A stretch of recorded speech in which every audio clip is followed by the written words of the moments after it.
Today మనము గుమ్మడికి pollination చేద్దాము. గుమ్మడి చెట్టుకైతే full కాయలు కాస్తున్నాయి. అయితే మనకి కొన్ని కీటకాలు, బర్డ్స్ ఇలాగా తుమ్మిరీగలు, సీతాకోకచిలుకలు వాటి మీద వాలి ఇంకో దాని మీద వాలినప్పుడు అవి పాలినేషన్ అవుతాయి. మిద్దె తోటలో అలాగా ఉన్న వాళ్ళకైతే ఈ ప్రాబ్లం ఉండనే ఉంటుంది. ఈరోజు మనము ఈ మాదిరిగా ఇది మెయిల్ ఫ్లవరు. దీన్ని మనం ఫీమేల్‌కి పాలినేషన్ జేయాలి. ఇలాగ కాయ లేకుండా ఉంటది. దీన్ని కట్ చేసుకొని ఇదిగో కాయ ఉంది కదా ఫీమేల్, దానికి పాలినేషన్ జేయాలి.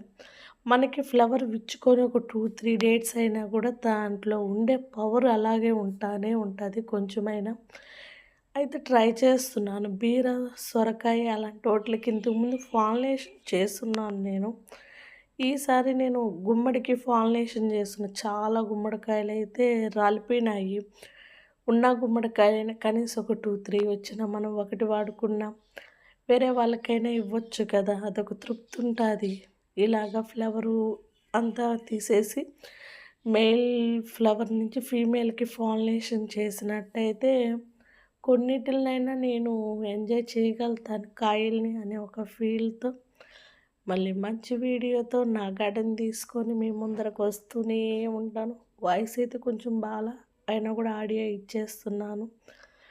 ఇలాగ పడిపోతూ ఉంటాయి మెయిల్‌వి.